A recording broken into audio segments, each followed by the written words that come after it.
इमानदार, मेहनती र देशभक्तहरूलाई सम्मान गर्दै व्यथिति, भ्रष्टाचार अनि अन्याय विरुद्ध हाम्रो निगरानी। यो हो टेलिभिजनको समय चक्रको अर्को एउटा नयाँ श्रृङ्खलामा तपाईँलाई स्वागत छ दर्शकवृन्द। म विक्रम श्रेष्ठ। मानिसहरू एक महिना घर बाहिर ननिस्किँदा पर्यावरणमा धेरै खालका फेरबदलहरू हामीले देखिरहेका छौँ। लकडाउनको कारण सिर्जना भएको मानवीय सङ्कट गम्भीर छ। यद्यपि पर्यावरणमा देखा परेका केही परिवर्तनको सम्बन्ध दीर्घकालमा जोड्ने हो भने के होला? यो पृथ्वी मानवीय क्रियाकलाप विहीन हुन सक्ला? यस्तो हुने सम्भावना लगभग छैन, तर यदि यस्तै भयो भने के होला? पृथ्वीमा मानव जातिको क्रियाकलाप एकाएक शून्यमा झर्यो भने 1 वर्षमा के होला? 10 वर्षमा पृथ्वीमा के भइसक्ला? आजको समय चक्रमा यस्तै नौला सामग्री लिएर उपस्थित भएका छौँ। कल्पनाको केही प्रश्नहरूलाई विज्ञानको सहारामा सम्बोधन गर्ने प्रयत्न हामीले गरेका छौँ। यो हेरौँ। यो पृथ्वीमा करोडौँ वर्षदेखि मानव जाति बस्दै आएको छ। मानव जातिमा चेतनाको विकास र बुद्धिको प्रयोग हुन थालेको भने धेरै भएको छैन। कुनै समय पृथ्वीमा डाइनोसर जस्ता विशालकाय प्राणीको साम्राज्य थियो। डाइनोसर लोप भएपछि करोडौँ वर्षपछि मानव जाति विकसित हुँदै आयो। अहिलेको युगसम्म आइपुग्दा मानव जातिले अनेक खाले घटनाक्रम बेहोरिसकेको छ। तर पनि मानिसकै मनमा एउटा कल्पना उब्जिरहन्छ, के कुनै दिन यो पृथ्वीमा डाइनोसर झैँ मानव जाति पनि लोप होला?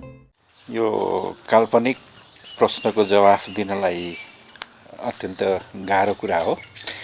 म वैज्ञानिक आधारमा चलेको एउटा बायोलोजिस्ट, एउटा विद्यार्थी भएको नाताले पनि कुनै पनि वैज्ञानिक कुरा प्रमाणिक कुरामा बोल्नुपर्छ भन्ने कुरा छ। तथापि तपाईँको यो प्रश्नको लागि मानिसहरू अचानक लुप्त भयो भने के होला भनेर, मानिसको विकास हेर्दाखेरि मानिस त्यति चाँडै र त्यति सजिलै लुप्त हुन सक्ने प्राणीमा पर्दैन। यो के भन्छ भन्दाखेरि जीवको उत्पत्ति भन्दाखेरि नै डार्विनको सिद्धान्त स्ट्रगल फर एक्जिस्टेन्स, जसले स्ट्रगल गर्न सक्यो क्लाइमेट वातावरण चेन्ज हुँदाखेरि आफूलाई पनि चेन्ज गर्दै लग्न सक्यो, त्यो बाँचिरहन्छ। जसले आफूलाई चेन्ज गर्न सकेन त्यो लुप्त भएर जान्छ भनेर। जस्तो डाइनोसर्सको कुरा गर्दाखेरि डाइनोसर्स एउटा एकैचोटि कुनै बाहिरबाट आएर शक्तिले मात्रै त्यो लोप भएको होइन। त्यो क्लाइमेट चेन्ज, पृथ्वीमा जे चेन्ज भयो, वासस्थान, खाना अनि बाह्य तापक्रम, प्रेसिपिटेसन, ती सबैमा एडजस्ट हुन नसक्दाको कारणले ऊ लुप्त हुँदै गएको हो। कुनै क्षुद्र ग्रह पृथ्वीसँग ठोक्किने कोरोना भन्दा 100औं गुणा घातक सूक्ष्म विषाणुले महामारीको रूप लिन सक्ने वा मानव निर्मित आणविक हतियारको दुरुपयोगबाट यो पृथ्वी कुनै दिन मानवविहीन भयो भने के होला? यस्तो काल्पनिक प्रश्न मानिसको मनमा उब्जिने गर्छ। मान्छे बिनाको संसारको कल्पना हुँदैन। कल्पना के अर्थमा हुँदैन भन्दाखेरि संसार भन्ने कुराको कल्पना गर्ने र त्यो कल्पनाशीलताको धनी, त्यो काल्पनिकीको धनी र त्यसको निर्माता र त्यो काल्पनिकीलाई वास्तविक भौतिकतामा उतार्न सक्ने क्षमता भएको प्राणी भनेको मान्छे मात्रै हो। विज्ञहरू यो पृथ्वीबाट मानव जाति नै लोप भएर जाने सम्भावना देख्दैनन्। पृथ्वीमा हुने हरेक प्रकारका बदलाव वा परिवर्तनसँग मानव जातिले अनुकूलन हुन सिकेको छ। चार्ल्स डार्विनको सक्षम नै जीवित हुन सक्छन् भन्ने मान्यता मानव जातिका लागि पनि लागू भएको छ। मानिसले हरेक भूगोल, हरेक हावापानी, हरेक परिस्थितिमा आफूलाई जोगाएर राख्न सिकेको छ। मानिसको यो सक्षमताकै कारण यो पृथ्वीमा मानव जाति लोप हुँदैन। कुनै पनि परिवर्तित वातावरणमा म कसरी जिउने, त्यो जिउन सक्ने जो सङ्घर्ष छ नि, जिउने सङ्घर्ष, त्यसभित्र सङ्घर्ष गर्ने क्षमता र त्यसमा चाहिँ आइडिया लडाउने, खेलाउने र त्यसलाई उतार्ने क्षमताले गर्दाखेरि मान्छे आजसम्म आइपुगेको छ। कल्पना गरौँ कि यो पृथ्वीमा मानवीय क्रियाकलाप अचानक ठप्प भयो वा मानिसहरू एकाएक हराए भने के होला? यो प्रश्न काल्पनिक भए पनि यसको जवाफ भने छ। विज्ञहरूले यस्तो अवस्था आएमा यो पृथ्वीमा धेरै खालका जीव जन्तुहरूको संख्या वात्तै घट्नेछन्। घरपालुवा जनावरहरूको संख्या उल्लेख्य घट्ने र केही लोप नै हुनेछन्। किनभने मानिस भएनन् भने घरपालुवा जनावरहरूका लागि आहारको बन्दोबस्त पनि बन्द हुन्छ र ती खान नपाएरै मर्नेछन्। मानिस नहुँदा बाँकी भएको अन्न खाएर मुसा जस्ता जातिहरूको संख्या उल्लेख्य बढ्नेछ। मानिसहरूले लगाउने मकै, धान, गहुँ जस्ता बालीनाली लोप हुनेछन्। मानिसहरूले खेतीपाती नलगाएपछि खाली खेतहरू जंगलमा रूपान्तरण हुनेछन्। यो क्रममा केही वनस्पतिको पनि अस्तित्व संकटमा पर्न सक्छ। जसलाई कि जेनस भन्छ, हामी होमो स्यापिन्स भन्छौँ मानिसलाई।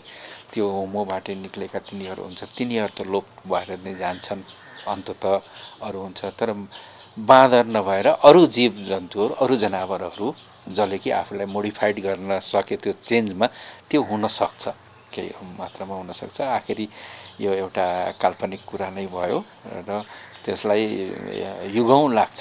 त्यति सजिलै 2-4 वर्ष अथवा 10-20 वर्षमा यो हुँदैन। कोरोना भाइरस विरुद्धको लकडाउनकै क्रममा केही फरक तर चाखलाग्दा परिवर्तनहरू देखा परेका छन्, जसले यो पृथ्वीमा मानवीय क्रियाकलाप ठप्प हुँदा के होला भन्ने प्रश्नको सांकेतिक जवाफ दिइरहेको छ। काठमाडौँकै सडक पेटीमा 1 महिना मानिस नहिँड्दा झार उम्रिन थालेको छ। यस्तै अवस्था 1 वर्षसम्म रहेमा सडकमै झार उम्रिन थाल्नेछ।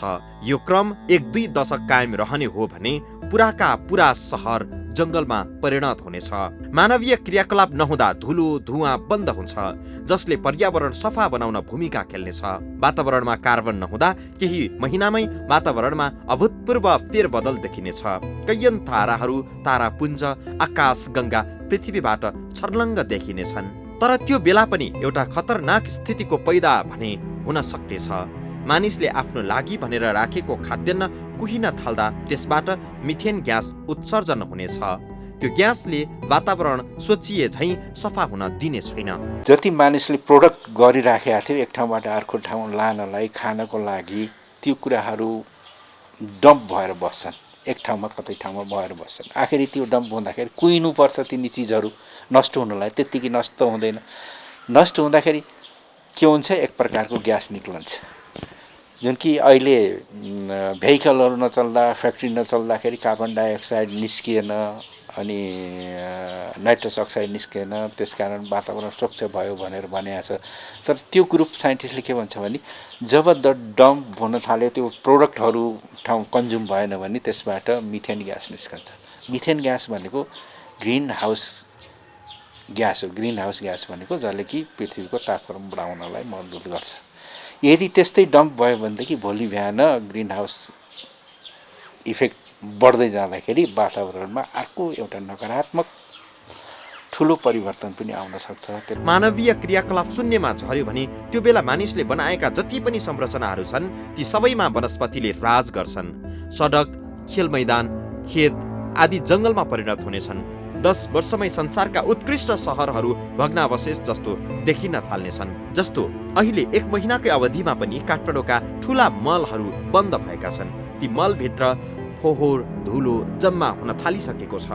यदि यस्तै स्थिति 10 वर्ष हुँदा के भइसक्छ होला, तपाई हामी पनि अनुमान लगाउन सक्छौं। 1-1.5 महिनाकै लकडाउनमा युरोप, अस्ट्रेलियामा जंगली जनावरहरू सहरमा प्रवेश गरेका छन्। मानवीय क्रियाकलाप बन्द नै हुने हो भने यस्ता जनावरहरूले 10 वर्षमा अहिले मानिसले सिर्जना गरेको सहर बजारमा आफ्नो वासस्थान बनाइसक्नेछन्। निर्माण गर्न सदियौं लाग्छ, तर ध्वस्त हुन कति पनि समय लाग्दैन। मानिसले निर्माण गरेका भौतिक संरचना मानिस नहुँदा धेरै समय टिक्दैनन्। जंगलले ढाकेको पृथ्वीमा मानिसले सहर बसायो। सहरलाई त्यस्तै छाडिदिने हो भने केही दशकमै जंगलमै रूपान्तरण हुने रहेछ। विज्ञहरूले मानवविहीन पृथ्वीको कल्पना गरेका छैनन्, तर एक अध्ययनका क्रममा आजभन्दा 75,000 वर्ष अघि यो पृथ्वी झन्डै मानवविहीन भएको थियो। त्यो बेला मानिसहरूको झुण्ड अफ्रिकामा मात्रै थियो, अनि कालका वा महामारीका कारण ढुङ्गिए युगका अधिकांश मानिसको मृत्यु भयो। जीवित भएका 2000बाट यो पृथ्वीमा मानिस लोप हुनबाट जोगियो। थप प्रसङ्ग सहित आउनेछौँ ब्रेकपछि।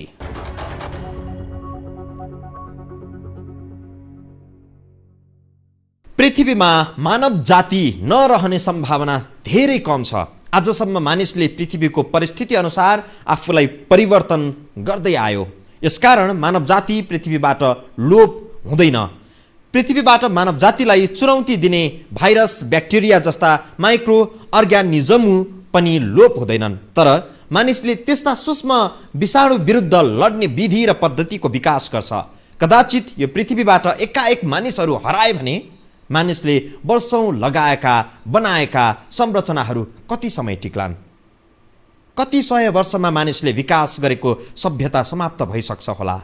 पृथ्वीमा भएका मानव निर्मित संरचनाहरू जे जुन अवस्थामा छन् त्यही अवस्थामा छाडिदिने हो भने ती सबै 300 वर्षमा धुलो पिठो भएर समाप्त भइसक्छन्। चाहे त्यो पेरिसको आइफिल टावर होस् वा चीनको ग्रेट वाल। 500 वर्षमा मानिसले बनाएका अधिकांश सम्पदाको नामो निशान रहने छैन। यसमा अमेरिकाको न्युयोर्क सहरदेखि खाडी मुलुकका सुपर स्मार्ट सहरहरू पनि पर्छन्। मानिसले हजारौं वर्ष लगाएर निर्माण गरेका अधिकांश संरचना केही सय वर्षमा पुनर्निर्माण गर्न नसकिने गरी समाप्त हुनेछन्। ढुङ्गाबाट बनेका मूर्तिहरू वा कलाकृतिको आयु भने हजारौं वर्षसम्म रहन सक्छ। जस्तो अहिले पनि धेरै वर्ष पुराना ढुङ्गाका मूर्तिहरू उस्तै अवस्थामा विद्यमान छन्। मानिस बिनाको इकोसिस्टमका कारण केही प्राणी लोप हुने वा संख्या घट्ने त भइहाल्छ। साथै केही हजार वर्षमा नयाँ प्रजातिको विकास पनि हुन सक्छ। एउटा त्यो सर्कलमा एउटा बायोलोजिकल त्यो इकोलोजिकल सिस्टममा एउटा ब्रेक भयो भने अवश्य पनि त इफेक्ट पर्छ। त्यसले गर्दाखेरि लङ टर्ममा मानिस हरायो भनेदेखि एनिमलहरूलाई त्यो असर पर्न सक्छ। र बिरुवा पनि धेरै किसिमका बिरुवाहरू छन्। जस्तै कि हामीले जङ्गलबाट बिस्तारै गरेर आफूले खेती गर्ने धान, गहुँ, मकै यस्ताहरू हराउँदै जान्छन् र जङ्गली बिरुवाहरू बाँकी रहन्छ। मानव जाति लोप हुने स्थिति आयो भने मानिसकै प्रजातिमा पर्ने चिम्पान्जी पनि लोप हुने सम्भावना बढी छ। जसलाई कि जेनस भन्छ, हामी होमो स्यापिन्स भन्छौँ मानिसलाई। त्यो होमोबाट निक्लेका तिनीहरू हुन्छ, तिनीहरू त लोप भएर नै जान्छन् अन्ततः अरू हुन्छ। तर बाँदर नभएर अरू जीव जन्तुहरू, अरू जनावरहरू जसले कि आफूलाई मोडिफाइड गर्न सके त्यो चेन्जमा त्यो हुन सक्छ, केही मात्रामा हुन सक्छ। आखिरी यो एउटा काल्पनिक कुरा नै भयो र त्यसलाई युगौँ लाग्छ। त्यति सजिलै 2-4 वर्ष अथवा 10-20 वर्षमा यो हुँदैन। कदाचित चिम्पान्जी लोप भएन भने मानिसको स्थान यिनै चिम्पान्जीहरूले लिन सक्छन्। चिम्पान्जीमा केही प्रतिशत मात्रै चेतनाको विकास हुन सक्यो भने पृथ्वीमा यो जाति विकास हुन सक्छ। अब अहिले मान्छे आजको स्थितिमा आइपुग्नलाई भनौँ न, मान्छे 2 खुट्टा टेकेर हातहरूलाई फ्री, अगाडिको 4 लिम्स भन्छ, अगाडिको अङ्गहरूलाई, हातहरूलाई फ्री छोडेर त्यसबाट लट्ठी समाउने, लट्ठी बनाउने अनि हातले ताक्ने अथवा कुनै हतियारको रूपमा केही हान्ने प्रयोग गर्ने अवस्थामा आउनलाई र आजसम्मको चेतनामा विकास हुनलाई झनै भनौँ न 25-30 लाख वर्ष गएको छ। 25-30 लाख वर्षमा मान्छेले क्रमशः आविष्कार गरेको कुराहरू, जस्तो हतियारको आविष्कारको कुराहरू गरेको पनि 20 लाख वर्ष जतिको बडा आउँछ। बिस्तारै यो ढुङ्गे युग, ढुङ्गाको हतियार प्रयोग गरेको कुराहरू, त्यस पछाडि अब त्यसलाई नै रिफाइन गर्ने कुरा भयो। अनि भनौँ न पछि बिस्तारै धातुको हतियारमा आए। अब अहिले त के आए अब यस्तो स्थिति आयो कि मान्छेले गर्न नपर्ने रोबोटले गर्ने कुराहरू आयो भनौँ न। तर यस्तो कहिले होला त? वास्तवमा यस्तो हुन 100 वा 1000 वा 10,000 वर्ष पनि कम हुन्छ। किनभने आगामी 50,000 वर्षसम्म आणविक भट्टीबाट निस्कने खतरनाक विकिरणको प्रभाव कायम रहनेछ। अर्थात् 50,000 वर्षपछि आणविक भट्टीबाट निस्कने विकिरणको प्रभाव समाप्त हुनेछ। यो बेलासम्म मान्छेले बनाएका राखेका सबै कृत्रिम वस्तु सदाका लागि नष्ट हुनेछन्। यसको कुनै अवशेष पाउन मुस्किल हुन्छ।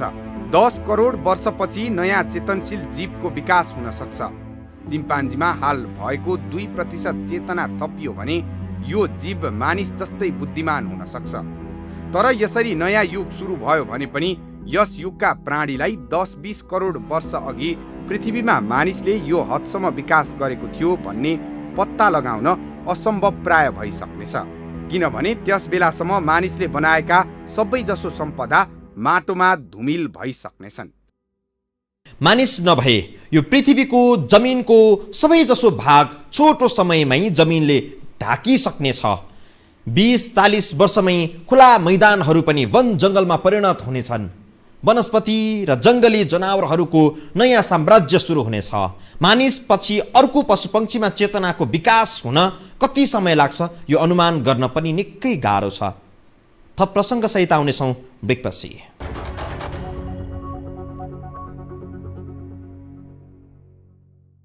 लकडाउनका कारण काठमाडौँमै खान नपाएर छटपटाउनु पर्छ कि भनेर मानिसहरू कहालिँदै सहर छाड्दैछन्। गाउँका मानिसहरू गाउँतिरै फर्किरहेका छन्। कामकाज, कल कारखाना, उद्योग धन्दा बन्द हुँदा गरी खाने वर्गको बिल्लीबाट भएको छ। मानवीय सकस एकातिर छ, अर्कोतर्फ यसअघि काठमाडौँमा खासै नदेखिएका पर्यावरणीय फेरबदलहरू देखा परेका छन्। लकडाउन कायम राखेर पर्यावरण राम्रो बनाउने विधि हामी अपनाउन सक्दैनौँ। लकडाउन समाप्त भएपछि पनि पर्यावरण यत्तिकै सफा र सुन्दर भइदिने हो भने कति राम्रो हुन्थ्यो होला। कोरोना भाइरसको जोखिम न्यूनीकरणका लागि यति बेला देशभर लकडाउन छ। लकडाउनको समयमा अत्यावश्यक कामका लागि बाहेक हिडडुल गर्न र सवारी साधन चलाउन प्रतिबन्ध छ। यस्तो प्रकारको प्रतिबन्धले मानवीय क्रियाकलाप स्वत कम भएका छन्। उद्योग कल कारखानाहरू बन्द छन्। मानिसहरू घरभित्रै सीमित भएका छन्। 24 घण्टा चहल पहल हुने सहर बजार क्षेत्र समेत सुनसान बनेका छन्।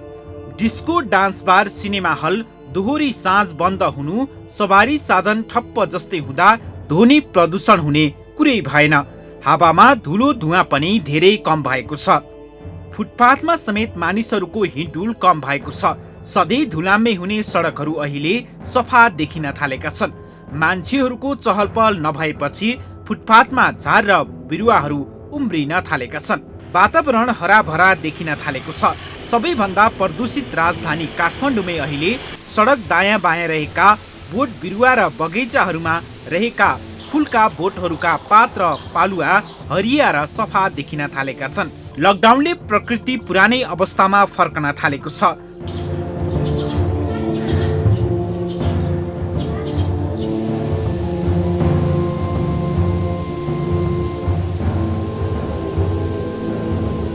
फूलहरूमा मौरीले रसपान गरिरहेका दृश्य देखिन थालेको छ। भमरा र पुतलीहरू फूलहरूमा झुम्बिएको दृश्यहरू फेरि देखिन थालेका छन्। बिहान सबेरैदेखि बेलुका अबेरसम्मै मानिसहरूको चहल पहल हुने पार्कहरूमा अहिले पात पतिङ्गर थुप्रिएर कुहिन थालेका छन्।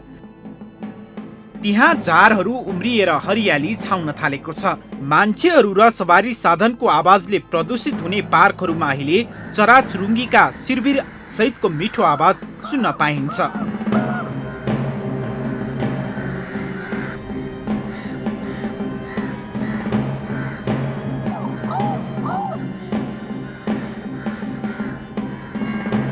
पार्कभित्र रहेका फुटपाथहरूमा अहिले बोट बिरुवाबाट झरेका पातहरूले ढाक्न थालेका छन्।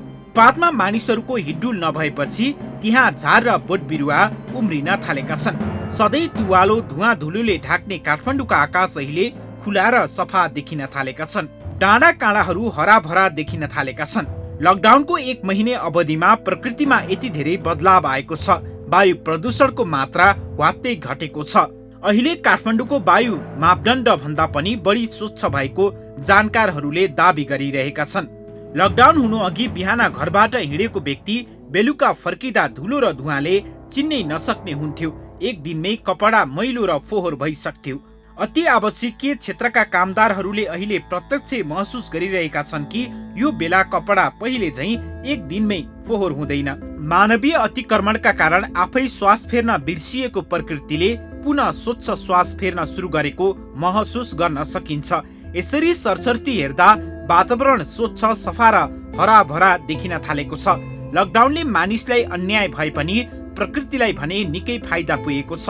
यो अवस्था अहिले नेपालमा मात्रै नभएर छिमेकी भारत सहित धेरै देशमा देखिन सुरु गरेको छ। यो धरतीमा मानवीय क्रियाकलाप कम हुँदा देखिएको यस्तो दृश्य लामो समय रहने छैन। कदाचित लामो समय मानिस सडकमा निस्किएनन् वा मानवीय क्रियाकलाप अहिले चाहिँ लामो समय रह्यो भने यो पृथ्वी निश्चय पनि धेरै फरक देखिनेछ।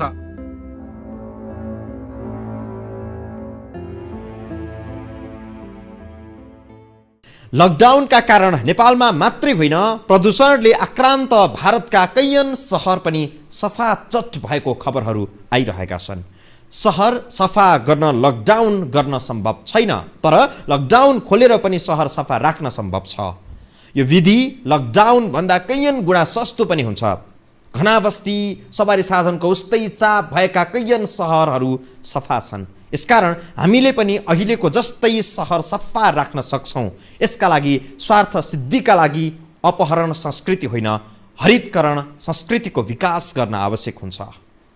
समय चक्रको आजको प्रस्तुति सकियो। बिदा दिनुहोस्। नमस्कार।